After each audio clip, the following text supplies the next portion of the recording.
ఇది tunnel cost వచ్చి tunnel సంబంధించి 2 టన్నల్స్ ఉన్నాయి దీంట్లో. సత్తుపల్లి టువర్డ్స్లో ఉన్న ఒక టన్నల్, రెండోది పాలేరు పరిసర ప్రాంతాలపై రిజర్వ్ 2వ టన్నల్. ఆ టన్నల్ని గత ప్రభుత్వం అవసరం లేదని చెప్పి పక్కన పెట్టి డిలే చేయడం వల్ల ప్రాజెక్ట్ కంప్లీట్ కాలేదు. సో అది ఆల్రెడీ శాంక్షన్ అయ్యి ఉంది. సేమ్ ప్రపోజల్ని గౌరవ మంత్రి గారి దగ్గరికి తీసుకొని వెళ్ళి రెండింటికి ఒకటి ఆల్రెడీ టెండర్స్ కూడా పిలిచారు. దీనికి సంబంధించి మళ్ళీ ప్రపోజల్ తీసుకొని పోయి మంత్రి గారికి అందిస్తే మంత్రి గారు వారు పరిశీలన చేసి శాంక్షన్ ఇస్తే ఇమీడియట్గా we can start that. So target అంతా నిన్న మనం రివ్యూ చేసి మీటింగ్ పెట్టుకున్నది కూడా మంత్రి గారి దృష్టికి తీసుకుని వెళ్ళి వారి పర్మిషన్తో 1.5 yearలో మనం ఈ ప్రాజెక్ట్ కంప్లీట్ చేసి నీళ్ళు ఇవ్వాలనేది టార్గెట్ పెట్టుకున్నాం. ఈ టార్గెట్ సంబంధించి క్యాలెండర్ కూడా డిసైడ్ చేసుకోవాలని చెప్పారు. That is important. Calendar preparation of the calendar is the most important sir.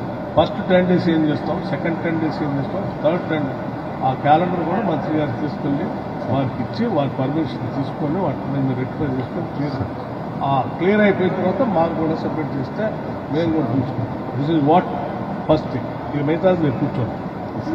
ఇక మిగతా దానికి సంబంధించి మీరు కూర్చోండి.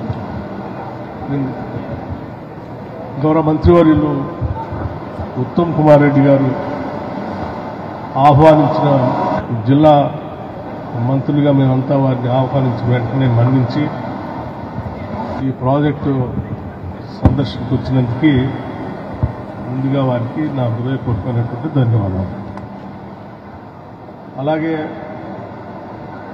ఖమ్మం జిల్లాకు సంబంధించి ఉమ్మడి ఖమ్మం జిల్లాకు సంబంధించి ఈ ప్రాంత ప్రజల చిరకాలం వాంఛ గోదావరి నీళ్ళు ఖమ్మం జిల్లాలో పంట పొలాలు మళ్లించుకోవాలి. సరే, దురదృష్టం కేవలం 2,654 కోట్లతో అయ్యే ప్రాజెక్ట్ని ఒక 20,000 కోట్లు పెంచి ప్రజాధనాన్ని దుర్వినియోగం చేసేటట్టుగా గత ప్రభుత్వం పూర్తిగా నష్టపరిచింది.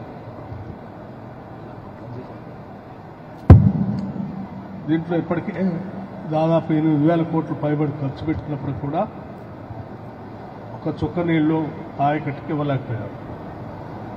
ఇందిరమ్మ ప్రభుత్వం, ప్రజాప్రభుత్వం, కాంగ్రెస్ ప్రభుత్వం అధికారంలోకి వచ్చిన వెంటనే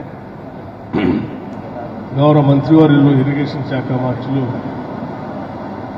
రివ్యూ చేసి మా అందరిని కూడా పిలిచి ప్రయారిటైజ్ చేసి త్వరగా ఈ ప్రాజెక్టును పూర్తి చేయడం కోసం వారు ఒక నిర్ణయం తీసుకోవటం జరిగింది.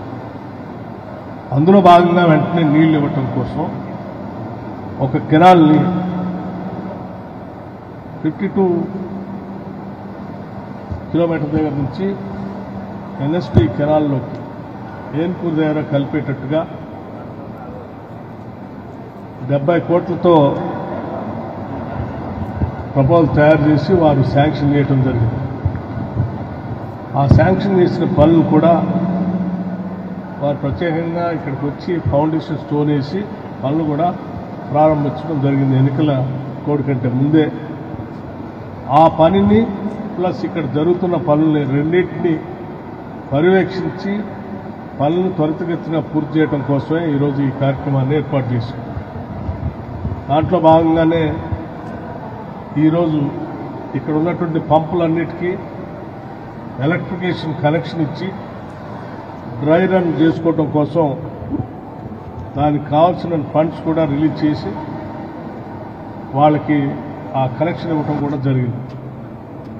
సో గౌరవ మంత్రి గారికి జిల్లా ప్రజలందరి తరఫున మేము విజ్ఞప్తి చేసేది ఏంటంటే, ఈ కెనాల్ ఏదైతే ఉందో అప్పుడు పారుతా ఉందో అది ఆనాడు రాజీవ్ సాగర్గా ఆనాటి కాంగ్రెస్ ప్రభుత్వం మొదలుపెట్టినప్పుడు ఇచ్చిన అలైన్మెంట్లో భాగంగా ఈ కెనాల్ ఎన్ఎస్పి కెనాల్లో కలుపుతూ ముందు మిగతా అప్ టు వైరా చెరువు వరకు, అట్లాగే సత్తుపల్లి నియోజకవర్గంలో ఉన్నటువంటి కల్లూరు, పెనుబల్లి, వేంసూరు పరిసర ప్రాంతాలకు కూడా నీళ్లు అందించేటట్టుగా వెళ్లే కెనాల్ కాబట్టి దీన్ని రాజీవ్ కెనాల్గానే పరిగణలోకి తీసుకొని వెంటనే పూర్తి చేసి నీళ్లు అందించే కార్యక్రమాన్ని చేపడుతున్నామని, దీనికి సంబంధించి టార్గెట్ ఆగస్టు 15th వరకు పూర్తి చేసి నీళ్లు అందించే కార్యక్రమాన్ని మేము క్యాలెండర్ ఫిక్స్ చేశాం. దానికి కావాల్సిన నిధులు రిలీజ్ చేస్తూ ఉన్నాం. గౌరవ మంత్రి గారు ఇవాళ క్యాలెండర్ ఫిక్స్ చేసి వెళ్తా ఉన్నారు.